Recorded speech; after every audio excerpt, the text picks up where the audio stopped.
Good day mga kabayan techers, this is your Kabayan Tech, and today we are going to replace a rear camera for an iPhone 12 mini, no important camera message using the i2C refresh unbinding method. But before we begin, click on the subscribe button if you're not yet subscribed, and if you like this video, click on the like button. Thank you very much. So we have here a 12 mini that has an issue with the rear camera that shows no display.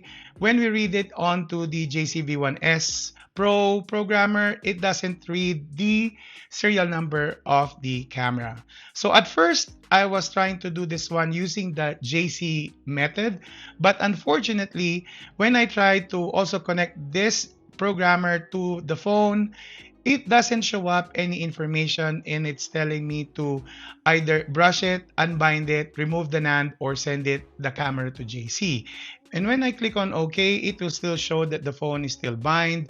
I tried doing the manual unbind, but it requires me to type in the serial number of the camera, and probably that would be another video for an alternative solution. So I looked it up on YouTube and ask around. There is a QR code where you could do scan and unbind and use WeChat to unbind it. Unfortunately, when I created an account, it doesn't let me create an account.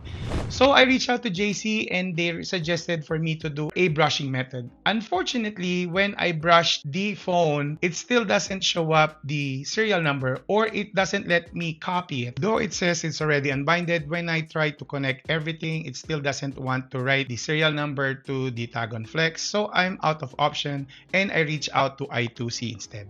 So another option would be is to use i2C, do brushing first. So how you do that is when you connect your phone, it doesn't matter if it's recovery mode or not, just click on trust, then click on refresh unbinding, and then click the two checkbox here and then start flashing and unbind. It's going to look for the latest operating system, so make sure that you download it, ipsw.me, for the specific iOS version that you have on your phone. It could be newer or the same if it's still available or if it's still signed. I'm not going to do this one because I already did it before. The procedure is still the same, similar to JC brushing. Your phone will just restart and thinking that it's not working anymore. Just wait for here to show up it's finished. And once you're done with that, you will see that your device will be listed as unbind or unbound. And then when you click on the details, you will see that you will be able to get the camera, or if you're messing with the True Tone, this is the same feature that you wanted to do. So let me just close this one. I already have my i6s already connected, and I'm going to bring it to the menu of the camera.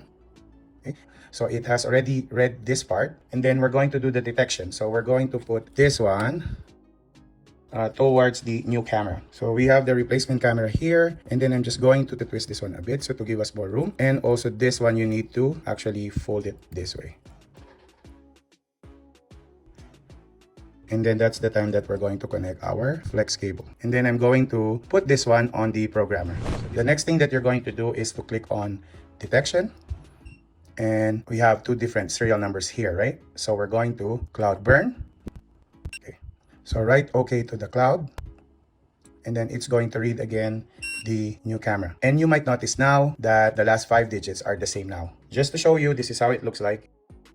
So I'm going to remove now the new camera. I haven't put the tape yet, and I'm going to try it out. So I'm going to remove the phone that is connected also to the computer. Turn this one off. Take out the camera here and put it on the 12 mini.